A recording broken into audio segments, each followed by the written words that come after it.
Mga kaibigan, mga kababayan, magandang araw po ng Huwebes or maulan din po sa ibang lugar ng ating bansa. September 19 po 2024. Update ko lamang po kayo sa lagay po ng ating panahon. Pero bago ho yan, palike at subscribe po sa mga hindi pa po nakasubscribe sa ating mga viewers at pahit po ng notification bell para lagi po kayong manotify sa ating mga latest po and weather update. So mga kaibigan, nakalabas na nga po ng Philippine Area of Responsibility kahapon po ng gabi. Ito po nga si Bagyong Helen or Pula sa international name at patuloy pong kumikilos patungong Okinawa, Japan, southeastern China po mga kaibigan, papalayo po ng ating bansa. Pero patuloy pa rin niya pong pinapalakas itong hanging habagat, kasama na rin itong si Hener, at nakita nyo naman nakataas pa rin ang heavy rainfall warning or alert sa ilang bahagi po ng ating bansa. Kung titignan nyo mga kaibigan, as of now po, ito pong si Bagyong Helen ay humina na rin po mga kaibigan.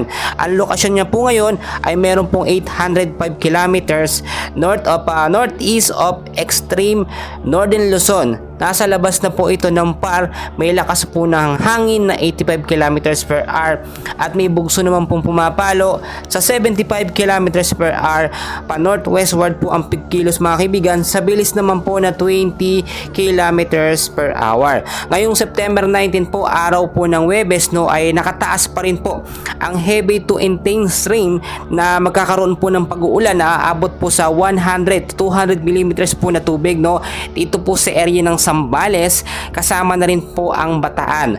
Moderate naman po to heavy na pag-uulan ang mararanasan, 50 to 100 mm po na pag-uulan dito po sa ilang bahagi po ng Metro Manila, Bulacan, Cavite, Laguna, Batangas, Rizal, Quezon Province, Mindanao, Pampanga, Marinduque at Palawan. So kung titignan nyo mga kaibigan, ito po ay dahil po sa lumalakas pa rin po na hanging habagat na pinapalakas nga po nito nga pong si Bagyong Helen at si Hener po na nasa labas naman na ng Philippine Area of Responsibility.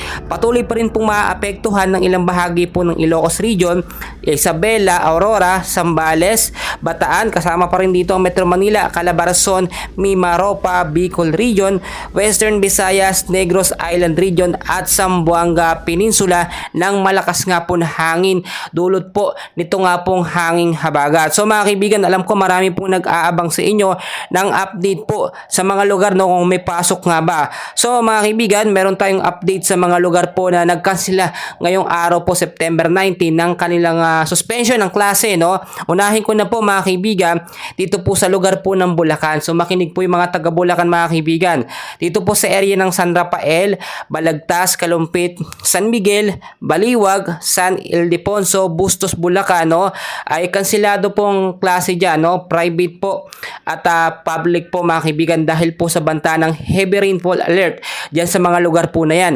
Especially po yung mababang lugar dyan, mag-ingat po kayo sa banta po ng pagbabaha kung sakali man po magkaroon ng patuloy at malakas po na pag-uulan mga kaibigan. Dito naman po mga kaibigan, meron din na nakataas din or nagsuspend din ng klase. Lahat po ng antas, public po at private schools dito po sa area ng Pampanga, Santo Tomas po, face-to-face po klase suspended po mga kaibigan.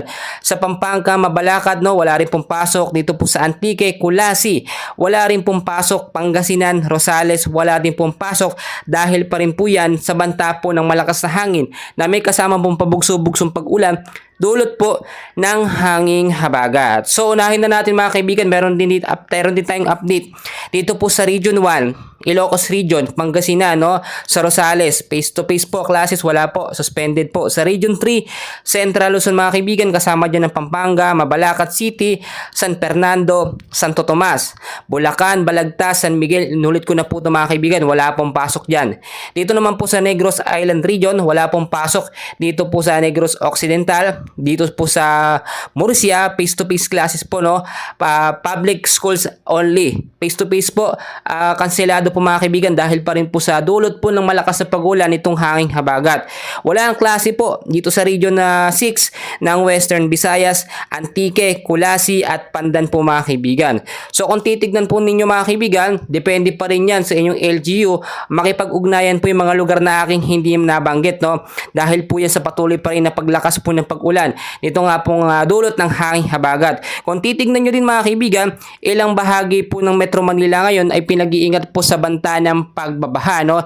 Especially po, no, yung mga flood area na mababa sa banta po ng pagbabaha. Gayon din po yung mga landslide prone area, yung mga matataas na lugar, mga mountainous area. Mag-ingat po kayo sa banta po ng posible pong landslide, no, kung sakali po magkaroon ng patuloy at malakas po na pag-uulan.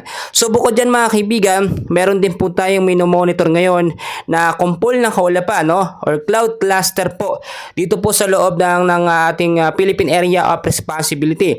Nasa bandang Philippine Sea po siya mga kaibigan, no? Isang panibagong kumpol ng mga kaulapan ang nabuo at binabantayan po, no? Ngayon po dito po sa may bandang Silangang Mindanao, no? Base po sa weather model mga kaibigan, isang potential po na bagong LPA or sama ng panahon ng posibleng mabuo dito sa lugar, no? Dito po sa may bandang Silangang Luzon mga kaibigan, at hindi po inaalis yung mga posibilidad na ito po ay maging isang ganap na mahinang bagyo o tropical depression mga kaibigan kung sakali pong magbago yung lakas nito, no? As of now, nasa 30 kilometers per hour lamang yung lakas nga po nitong cloud cluster o kumpol ng kaulapan mga kaibigan. Ganyan naman talaga nagsisimula yan, nasa 30 kilometers per hour. Pag pumalo po ito from 45 to 65 kilometers per hour, tatawagin na po itong tropical depression o sabihin na nating mahinang bagyo po mga kaibigan. At dahil nga po nasa rainy season tayo mga kaibigan, ine-expect po natin, and ayon na rin sa pag-asa ngayong bare months, no, ay sunod-sunod po ang mga bagyong dumadalaw po sa ating bansang Pilipinas, no?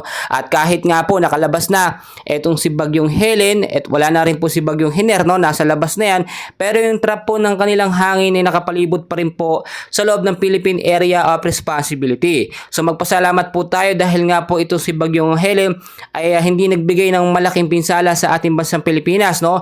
Hindi tayo lumubog sa baha, no, kagaya ng mga nakaraang bagyo. So magpasalamat tayo sa Diyos mga kaibigan.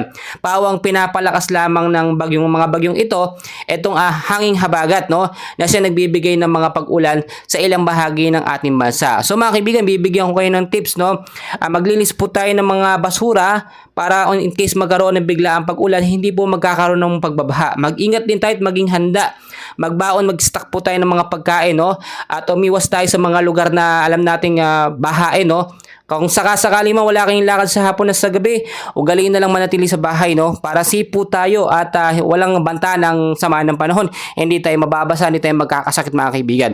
So patuloy ko kayong i-update, no, mamaya ulit sa ating kaganapan sa weather update. And please huwag kalimutan mag-like and subscribe. Maraming salamat po.